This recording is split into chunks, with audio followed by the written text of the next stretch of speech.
Well, good morning. Well, it's time for another episode. I've been doing some things off camera and trying to, grind through and get some stuff done before the boy gets off school and can help me out doing some things. And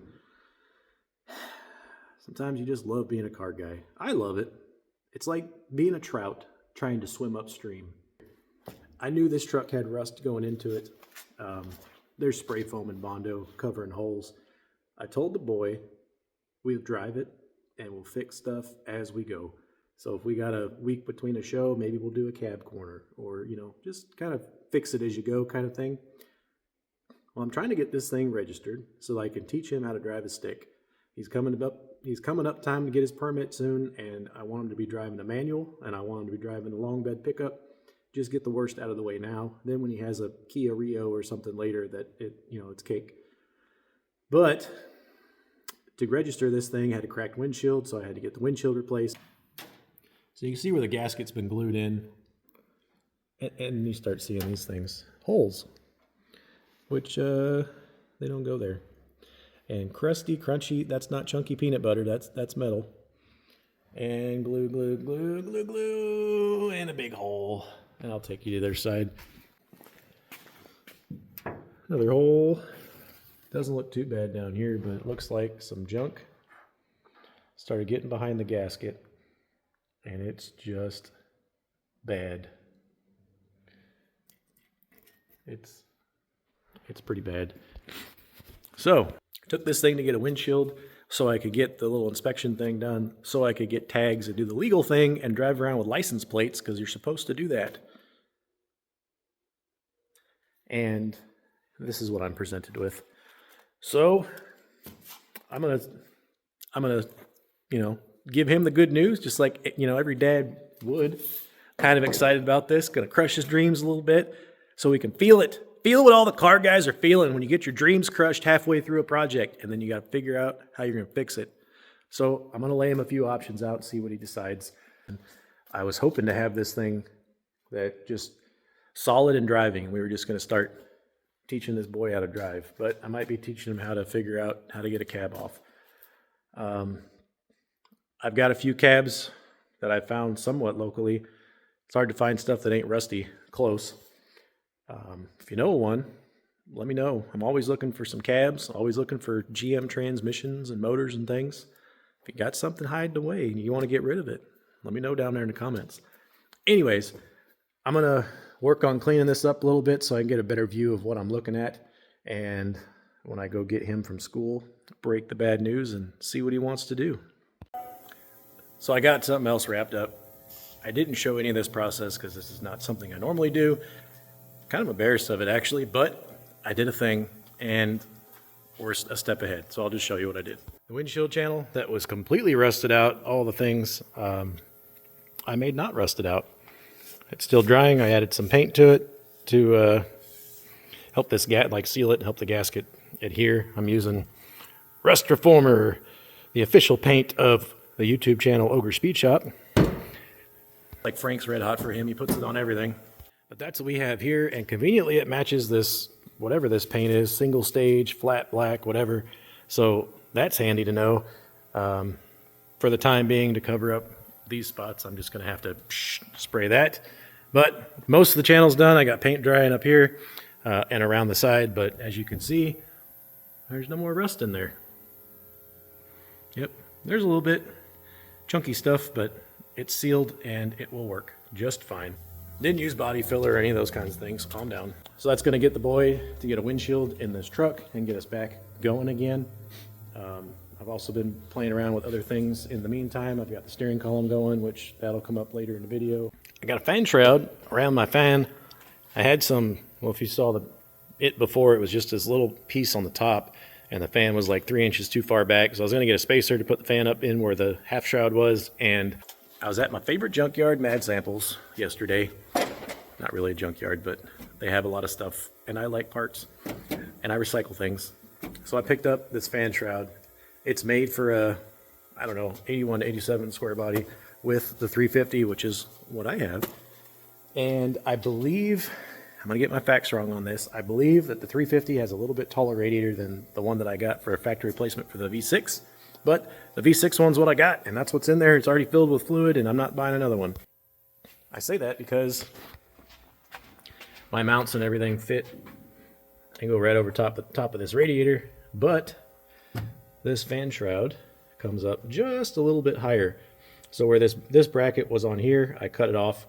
That would normally attach to a shroud there, which if you lower this down, it may work. However, well, I can't show you, but the reason I liked this fan shroud is it fits perfectly my diameter of fan, and it bolts in the bottom, so I have positive retention of the shroud. It's not going to go anywhere. My fan is perfectly in place with where it needs to be because it's, you know, it's designed for that. So fan's in there. It's going to do things. Power tour's not going to overheat. I got to clean this up a little bit. I haven't really wiped it down too well, but I did sneak this lip over the backside here, and I gave it the old dad test, and that ain't going nowhere. It still may if it bumps off and goes that away. But the radiator is positively retained with these brackets here. I was just going to nip a piece of metal across there, but I still need to be able to get to that bolt. So I'm going to have to get creative and take a little piece of whatever and bend it here, and I'll tack it to there and tack it to there, pull this whole thing back out, and then weld it in nice and tight so that I have positive retention of this shroud up here. I mean, it's solid, but I nuke everything and go overkill with it. So that should wrap up the cooling system for this. Nope, I lied. Apparently I got a whittle week there. Well, spoke too soon. The life of projects. So I got to get those fittings pulled back out, put some tape or something on there and get that put back in there. And then I believe cooling system can be checked off the box. Charging system works great. Of course, as I say, these systems are all going to fail on me as soon as I touch the truck again. I still want to reroute some of these cables and things just because wiring is my thing and I hate seeing wires, but we'll get to that later. The big elephant in the room that I have not been able to work out is this oil pan situation. Leaks. I keep dumping fluid in there. I just poured oil on it when I took it in town the other day just because I needed to get to the glass appointment, but I got a little time now. I think we're going to have to drop the pan and put some stuff on there. Probably some great stuff on the oil pan. This was suggested. It's the oil version of gasket maker. I use the black RTV all the time just because I like that, but my buddy Bry recommended gasket. Great stuff, so we're going to try that. Plan is drain the pan of fresh oil I just put in there, which hurts my soul, and we'll unbolt the pan, drop it down as far as I can. Hopefully I can get it, if not out, at least I can get it down far enough I can get my big meat hooks in. Fixing to go pick the boy up here in a minute. He's got a nice whole afternoon and evening planned with Dad because Mom's at work. So we're going to get in here, probably start working on this pan, get that dropped in. He's got some time. I'm going to have him take off the steering wheel he just put on because I'm going to use probably this turn signal switch here because that looks nice and pretty. And I need the key switch, the tumbler, and of course the wheel. We're going to assemble that onto our steering column and slap that in too. It's just a couple bolts. Although I say that without looking to see if this one's welded. It's just a couple bolts. The truck that I took the steering column out of had one of the two mounting bolts on the firewall. There's two bolts there that hold a little bracket on the bottom. It retains the steering column. One of those two was welded on, and it was the one that's on the other side of the booster. Thankfully, I don't have a booster in my way for this yet. That's coming. But yeah, it was a pain to get out, so I had to do some bending on the bracket and things to get stuff out. But we're out. We'll get this thing rebuilt, painted, and all the things, and we'll put it back in there. Well, the boy's home from school, and he loves pulling steering wheels. So he pulled off this one. We're going to try to get in here and get the ignition switch, or the ignition get the ignition tumbler out so we can put pieces on the other column and hopefully get that in. I was able to get the oil pan off. Gasket's mostly still in one piece. I don't see... Oh, there it is. That looks like my issue right there.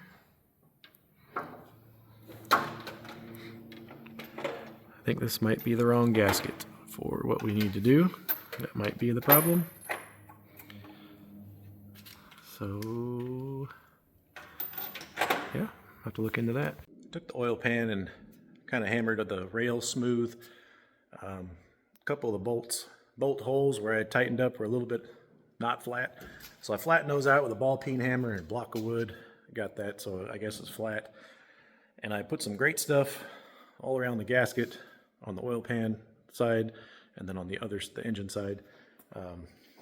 Got that all gooped up, got stuff everywhere, and slowly got that pan gasket in place and the pan tightened down, letting that tack up. And I'm going to go back with a 1/4 inch torque wrench and I'm going to torque that thing down. So while I'm waiting for that to dry, I think I'm going to sneak this brake booster in here.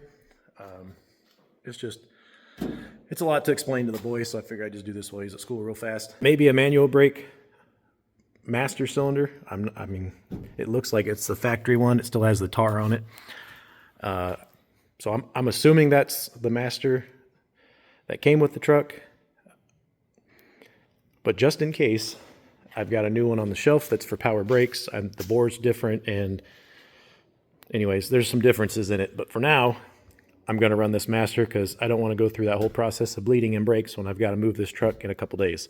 So I'm going to put the booster on there, and then once we get back from glass and everything, I'll go back in and I'll show the boy how to do the master with bench bleeding it and all that stuff. So I'm going to try to get these bolts out. I already got the pedal disconnected on the inside, and then we'll get into moving the pedal holes and all that kind of stuff. Well, hello there. Welcome to Brake Tech Corner. So I've got the brake pedal out. This is what we got. It's a brake pedal, yep. So you've got your little pivot point up here. This one, just a plastic bushing on either side here with a little sleeve that goes through, and this little guy's been dry for a while. So we're gonna have to put some grease on that when we put that in, but I'm gonna set this and these pieces aside because they are delicate and I don't want to break them since they're 9,000-year-old plastic. Hopefully that won't break. So what we got going on here is a manual brake pedal assembly, right? You can tell because it has the smaller pedal and it's got the higher hole. But GM in its wisdom gave you the hole so you don't have to math right there. So you can't just press this little guy out, but you can do some other things to move where your push rod mounts to right down here. And why that matters, if you really go down the rabbit hole of science, it's all about pedal ratios and how much you push down to how much clamping force comes out the other end. It's all math. You can look it up online. We can get into that. It would take an hour to explain it all, but you want the lower hole, or you want about 1.25 inches below where your hole's at now. So if you're going from manual to power brakes, you want about 1.25 inches, 1.125 inches. Everyone has their own little formulas. If you look at, see if I can do this with the camera. If you look at your holes here, it's about center of the hole to center of the hole. No, it's a little over 1 inch, probably about 1.125 inches. So they're right about where they need to be. Now, where we come into problems is there is the retention bracket that keeps that on there. So even though you got a pin in there that holds this in and a washer against it so it can't walk out, just in case, because we're dealing with brakes here, they put this little retention tab over that so it definitely can't get out. But once we move down, as you can see, that blocks this hole here. So if I move this hole to where the brake rod attaches here, I can just slide this bracket down, right? No, because that little shiny spot there is where your brake light switch hits. So basically I need to move this piece down, but this piece needs to stay the same, which is fine. This is just metal. I'm just going to cut 1 inch out of this and move it down.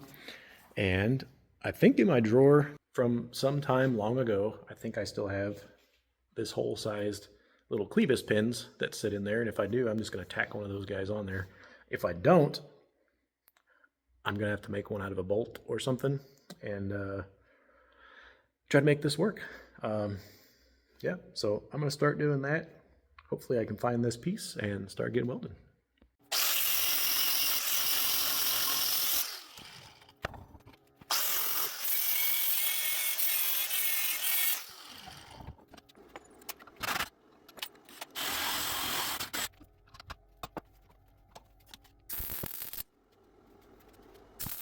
One thing to make note of when you booger weld this thing in there, do it facing the wrong way.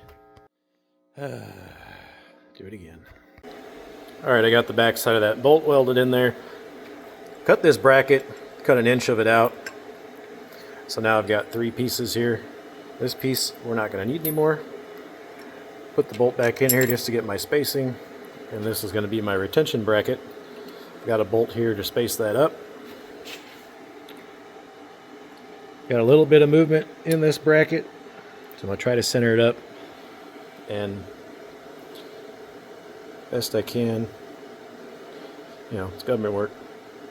Try to center that just about right there so it's sitting on the top and I can still get that bolt in. I'm going to sneak that guy back out and I'm hoping I can throw a tack on there and nothing moves.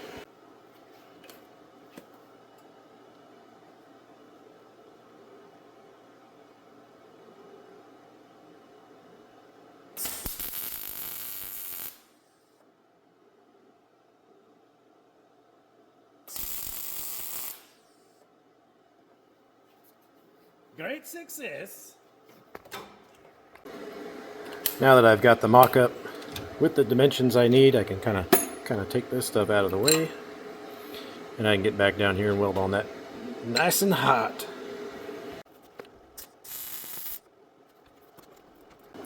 Last step is we're going to cut about half these threads off so I can still get everything on there in the truck. There she is. Our retention bracket. That way. Our retention bracket. We still got our light switch that will trip here. And once this is on here, we can tighten this bolt or this nut down. Give me the tension that I need. So that should work pretty good. Took us about 20-30 minutes to make. It's welded on there solid. I'm going to put some grease in here and get that back in. No noise. Nice and lubed. All right, I got the pedal back in. Oh, I got to tighten that nut on there. Put the push rod on here, as you can see there.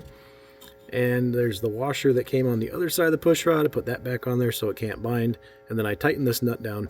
And I tighten it down just enough so that it would snug down, but it's not binding this rod when I push on it. You can see it still moves freely.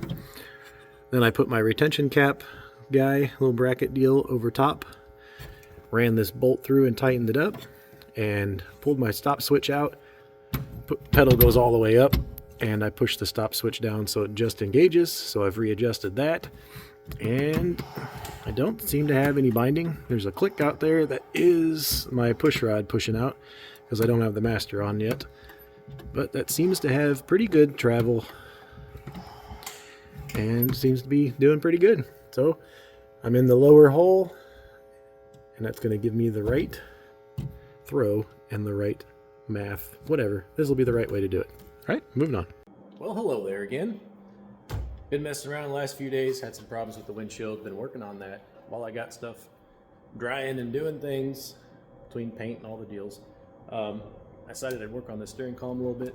My boy and I are both freakishly large, really tall. Getting in and out of these cars and trucks is complicated. Having a tilt steering wheel makes that a little bit easier. So I'm gonna try to get this one cleaned up so I can show the boy how to get it in the truck. To do that, I gotta first take off the steering wheel, need a couple tools for that. I'm gonna go down to the ignition switch since I already have a working column in there. I know I got parts if I break something or if I need something. So I'm gonna take that ignition tumbler because I have a key for it and I'm gonna put it in this column. While I'm in there, I'm also gonna check on the bearings and stuff and see if I need to grease anything up. And then we'll put this thing back together, get it clean and painted up and get it in the truck.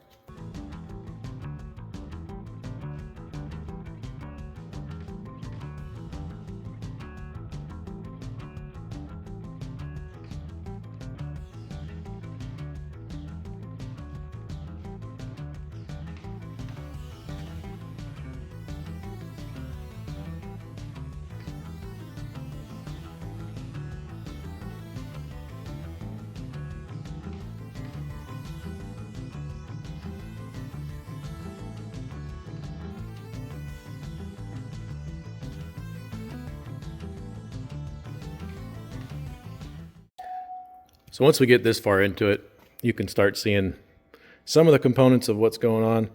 I've got a couple other videos in my channel. If you go way back where I really get into these, they're pretty simple and you can, if you don't have a feature on your column, you can add it all these GM parts interchange. So we're just going to carefully move this turn signal switch out of the way. This one's kind of dry rotten, and I may replace that, or I may not because it's still working. But it's pretty simple to get to. Why we came in here mostly was to change out this ignition key tumbler, which is a Phillips head screw. I think this has already been replaced before. That's usually a Torx head. This little hole right here, if it focuses, is where you can add a little spring clip, and it'll be that annoying buzzer that tells you that your key is in the ignition. You can only use that, though, if you have the turn signal switch. That also has, there's 2 more wires that come out of here. I think they're light green and brown and go down to the connector. And there's these 3 Phillips head screws that we're going to take off, and then you can get down inside. You can't really see down in there. There's the screws for the tilt column down in here. When we start getting down in here, though, you got to be very careful. This was under tension with this spring here, so when you tighten the bolt down, it pushes this collar on here, which keeps this shaft centered. This is your upper bearing, which you can see mine's kind of dried and crusted. I'm going to have to re-grease that so it can be smoothly turning. In fact, you can hear it. Sounds like sandpaper. So we're going to be greasing on that, and then we'll take this bowl out of the way. We can take this knob out, tilt lever out, take this knob, and we're just going to kind of twist it over, work it up over here and set it off to the side, and then we can get down in here and work on the meat and potatoes. Forgot to add, these Phillips screws, they're pretty tight, and they get tighter as the years go on, you know, heat cycles and all the things. They're tight. They are not a number 2 screw, a number 2 head in there. You want to use your number 1, your larger Phillips head screwdriver, and hopefully you won't round them out. A little trick I like to do is I like to give it a little whack, bam, bam, bam, bam, right here on the end of the screwdriver. Puts a little shock through it, usually breaks whatever seal is on there, and if they're not stuck too bad, and you have it down in your vise right, they usually just break right free. See, that one broke free? So don't round your stuff out. There's ways around it. So once we get this screw out that holds in the ignition tumbler, with one hand you don't drop it down into the column. This little guy just interfaces with that switch back there. It just slides right out. That's how you change out for a new key. Well, a new tumbler anyways.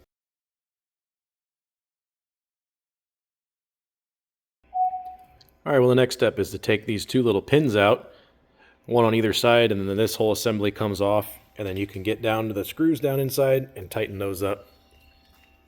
Somewhere in this mess, I have the tool that goes into that little thread. You screw a little nut on there and it pulls these little guys out. I cannot find that. So I ran a screw in there and I tried hammering on it with, you know, doing the right thing, pliers, and just getting this thing to come out. First one came out great. Second one put up a fight. So much so that the bolt broke off in there. So that's where that lives now. And he's going to enjoy his home.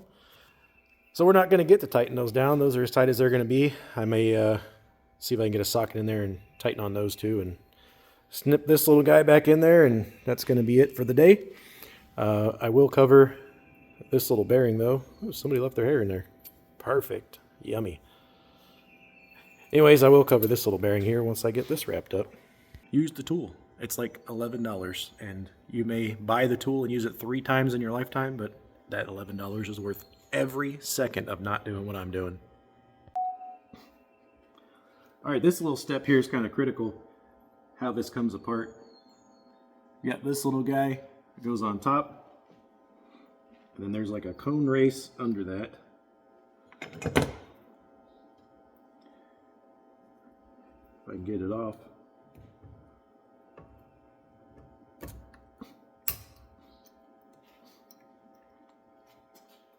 This is the inside of the bearing race that rides on. The little lip right there, minus somebody's mustache hair.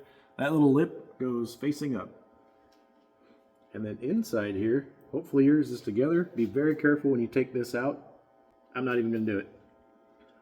There's a plastic barrier in here, and your ball bearings ride on that little plastic deal. And when you pull that out, they go everywhere. And I don't feel like chasing those around today, so I'm going to do the right thing and just smash some grease in there. I like using super lube because it gives you a cape when you use it. So we're gonna jam some of that in there.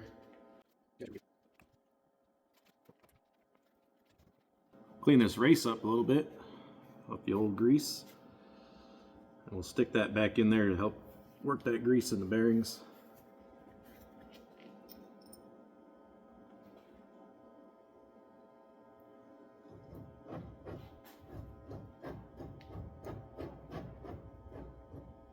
I'll put a little cone guy back on there. This just keeps tension on everything when you tighten it back down. Just make sure you've got, jiggle this a little bit, make sure it seats in there right. You hear a lot of that grittiness is leaving. That grease is starting to work its way down. And then there's a couple grease points we're going to add to. This little shaft here is for your lock plate if you have one. And this sector gear down here, I'm going to add some too. There's a spring in here, don't pop that out. Then I'm going to add a little bit to my ignition switch tumbler on the back. So this assembly works with. And then inside this little hole is where your spring went for the tilt mechanism. And they pack quite a bit of grease in here just to make sure that big spring moves. I'm going to clean some of that out and replace it with some new grease.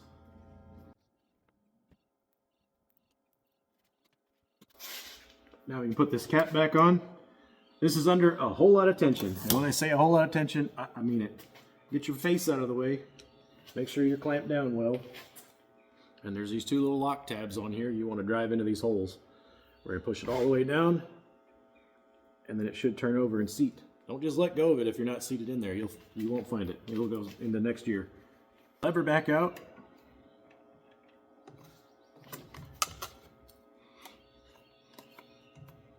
Sneak this little guy back on here.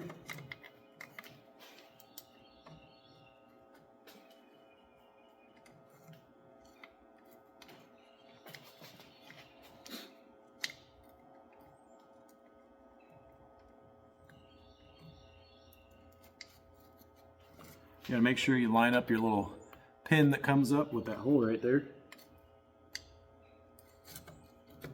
Like that.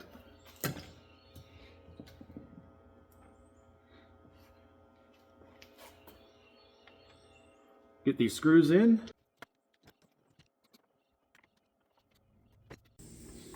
Okay, stop. See how that has a part that sticks up? It's all rounded, but that has a groove in it. There's a groove right there. You feel it with your finger? Yeah, I see it. Line those two up. Nope, turn it. Okay. Now where you looked, where you're at in the other one, see that hole right there? That's where this is going.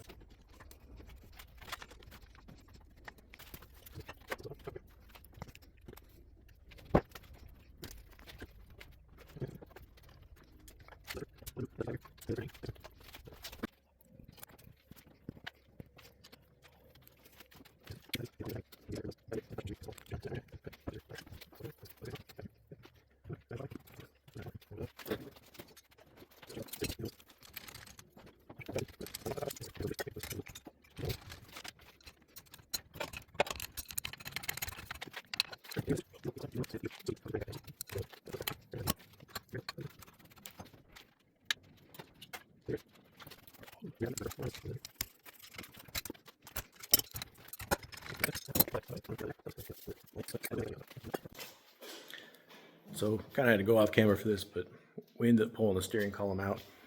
I got the new one painted all back together, a little dusty cap on there, things, and we pulled the old column out. Well, he pulled the column. So that's out. We're gonna let that dry. He's grumpy and tired. I need to eat something today, so we're gonna go inside. See you tomorrow. So I got the steering column in. You guys have probably done that or seen that before, so I'm not going to show that. But all the bolts are bolted in, column sitting there. waiting to put the steering wheel on because I know that's his favorite thing to do. Not really, but I'm going to mess with him and make him put it on anyway. And I started just, systems checking everything. And this is where I constantly hate doing rework. So I'm going to turn the key on. Just, make sure the ignition switch works. Hazards work. We'll start doing turn signals. That works.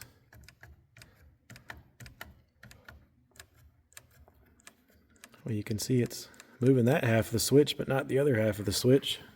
And if we look in here, the switch is broken. Dang it, man. I can fiddle with it and make it.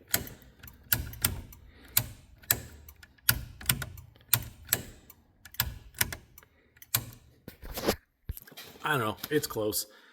I'll have him look at it and see if he can deal with that. I wouldn't. We got the column we took out of the truck. It's got a good turn signal switch in it. And I did find this little guy was a steering wheel off Bluetooth. It just had to turn a wheel. Obviously, I'm not going to use this because, we welded some stuff on there and the column, the bearing's gone, all the things. But if you look at this turn signal switch, it's got the extra hotness on here, which are these two wires for the key sense. So I'll see what he wants to do. He's probably not going to want to touch the steering column again, but it's nice to know that a girl's got options. So I'll let him know that. About to go grab him here in a minute. While he was getting all these bolts out of the steering column, I did the thing that you're not supposed to do in cars, and you just find a wire that's hanging down and you start pulling it like a thread on a sweater. And when I did that, all of this came out. Well, not very easy, but all of this was a power adapter and I don't know, other stuff for the radio. This is a hot wire that was touching the bracket and starting to melt. Where else? Where did it go? I'm trying to find the thing that was over here was just two large gauge wires just twisted together, just chilling there. They were hot, which I think was the same one. Yeah, that's the other end of it, which was this little guy. It was also shorting itself out on this support bracket back there. So that's awesome. And this looks like one of my kids did this. You don't bridge the channels. 1, 2. This is like dental floss. That's not speaker wire. I don't know what's going on here. As a teenage boy that's sitting here, watching your dad play around with stuff while you're trying to take this bolt out that's really frustrating you, I could literally see his soul leave his body when I was pulling the radio out, because that's like the thing that he wanted the most in this truck was it has a Bluetooth MP3 radio, Dad. I'm like, cool. But he was super excited about it, and I tore it out, and all the wiring is just chilled in there. I thought he was going to die, literally. He got so sassy, and he was all grumpy and things after that. It's hilarious to me to see that. But I'm going to make him rewire that stuff so that it's the correct way. And by the correct way, I'm going to tell you this, and some of you guys are going to shake your head. Some of you are going to say, well, I just use a spade connector on a GM fuse block. Well, let's back up. On a C10, they don't have that ignition hot. It's either ignition hot or the constant hot. I'll find out here in a minute. It's been 15 years. It doesn't have one of the powers when you put an aftermarket radio in. I'm going to go with it doesn't have the constant hot because, anyways, it doesn't have the required wires that you need. So people jam a wire in the wire box over there. When you do that, you can do things. You can wrap a wire around a fuse and slip that back in there. It's not recommended. It's not fused. It's not a good connection. All the things, you know this, but you do it anyway. You can put a spade connector in there. Great, it may work. And you can even add a fuse in line to that. Cool, you're extra special. But it's gonna come out. I've done it before in a pinch, and then my foot gets down there and I'm like, why doesn't my blah, blah, blah work? Well, that's why, idiot. So use the correct connectors. You can go to, I wanna say it's Painless Performance. I think they have it on their website. Anyways, it's a GM accessory, fuse block accessory kit. And this is what it has in it. It has these little plastic tabs. And if you take the little Packard connectors or whatever, those flat guys, they clip right into here. So you can put this in and it's got the positive retention tabs on here, so when you stick this in the fuse block, it will hold it. And they have the little keys on the side here, so they only go into the one that it's supposed to go into. This one's for battery, orange, and there's a whole bunch of different ones up here, which you probably can't see, but there's a blue, there's a gray, there's a clear, there's another gray, there's a black, there's all kinds of them. They just go in there. That's how that's supposed to happen. Please don't use jamming wires in places and all that. Please don't do that. Well, hello there. Government mandated education time is now over, and truck education time has commenced. Yeah, you're learning truck stuff, dude. Not that Common Core math and actually, and look, you're at my time, right? That's what I'm saying. So if you look really close here, you can see that the turn signal is cracked right through the lever. So that's fun. We just went ahead and made the call that we're going to switch that out. I have way too many of everything in this shop and not enough of the things I need. Column we took out has an okay switch, but it's dry rotted on the plastics, so I'm not going to use that. I don't know where I put this one. Bluetooth, the trucks that keeps on giving. It had a square body column in it. I didn't have a little plunger doom hopper that goes down. Get off there. I didn't have a little plunger doom hopper thing that goes in the column that touches the bottom side of that, because I wanted to make him have that when you put your key in the ignition, but I'll find one of those at the junkyard to stick in there. This one has slightly tolerable plastics, kind of like a annoying ex-girlfriend. So we're gonna go ahead and use that. I'm gonna add a little grease to it, and it's got the extra 2 wires in there for the little buzzer deal. And we're gonna attempt to fish this thing down in there through the steering column. He's working on getting the switch out, which I think he's got done. And I'm gonna fish the wires up and fish the new ones in, then he's gonna put that back together. Hopefully then we can attach the wheel to this thing and be done with steering columns. Yeah? Oh, yeah. Oh yeah. I'm so tired of steering columns.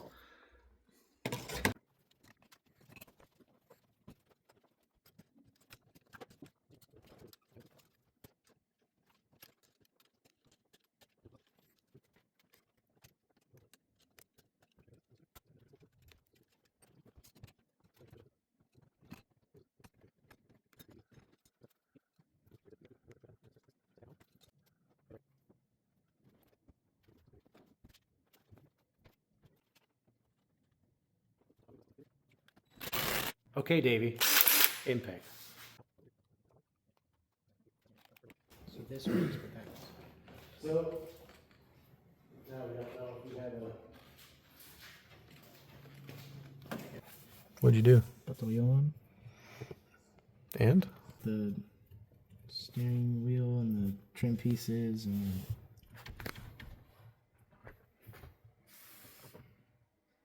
trim pieces, And then? horn. What about horn? Doesn't work. Oh, you mean you tried to push the button on the horn and it didn't work? Yeah. But we can hear the relay click. So, now that we're past that painful conversation, we put the steering wheel in, and all of the wiring inside from the column down to the horn relay works. When he pushes the horn, you can hear the relay click. I found what I had hooked up to the horn, which was hooked up to the previous horn. That wire is not the horn wire. I guess that's why they switched to whatever craziness they had in here with some random wires stuffed through the firewall. So I'm going to figure out why we're not getting 12 volts to the horn wire, or where the horn wire is, so that I can extend it and put it on the horn so we have that working, because that's really bugging him. And apparently so is that radio. So I took the grill off and found this. I love automotive archaeology. Hold this.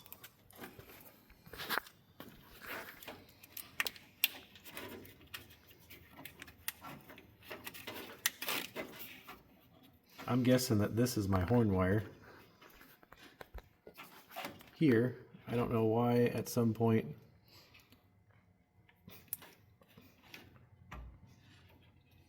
they probably had a horn here and a horn there from the factory, I'm guessing. I'm also guessing that if I touch this, it's going to beep.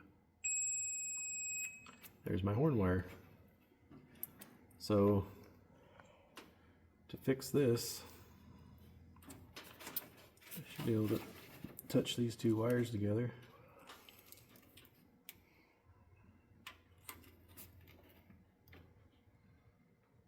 Like so. I'm gonna go hit the horn. I don't know what this horn is or what it's gonna sound like. That's loud. Tell me to do it. That should be more than enough to do things. So I will probably just splice these two together. I don't know what this wire is.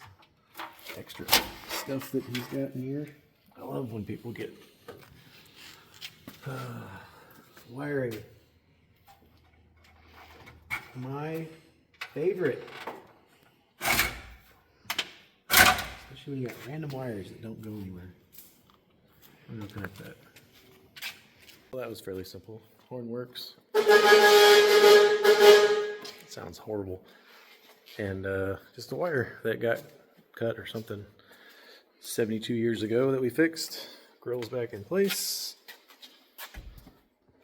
So I think next on the bag of tricks here before it gets too dark, before it gets dark, is we're gonna get rid of this hood. I've got another one over there. It's the non-cowl induction style. We're gonna try to swap that out.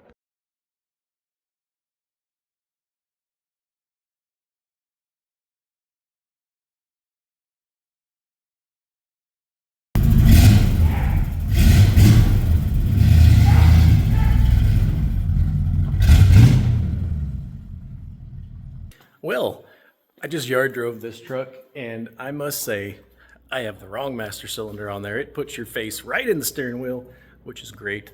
Compared to what I had, which was Flintstone braking, where I had to just step on it and pray. Anyways, pulled it out, drove it around, topped off the water and everything, and running way better. I seem to have all the oil pressures. I'm scared to get under there and look and check for leaks. I'm gonna have to do that here when it cools down. I mean, everything went great except for dumping my oil drain bucket all over the floor, but that's life. Brakes are working good. Seems to be running and driving okay. I think I'm going to jinx myself when I say this. I think I'm going to drive this thing to the glass deployment instead of putting it on a trailer. I may give another once around the block here the next couple days before we have to take it in for glass, just to make sure that that's going to be a thing. But Boy and I got a lot of parts put in here, and we still got a whole lot of parts left to go. All that still needs to go on the truck, but I think we had some good success on this one. So thanks for watching this video. If you guys have anything you want to see or have any questions, let me know down in the comments. Let me know if you got any projects or things that you got stashed away that you're looking to get rid of. I'm always looking to find some things to tinker with. And as always, we got more planned, so don't forget to watch our next videos and like and subscribe and all those things. It really helps me out. We'll see you on the next one.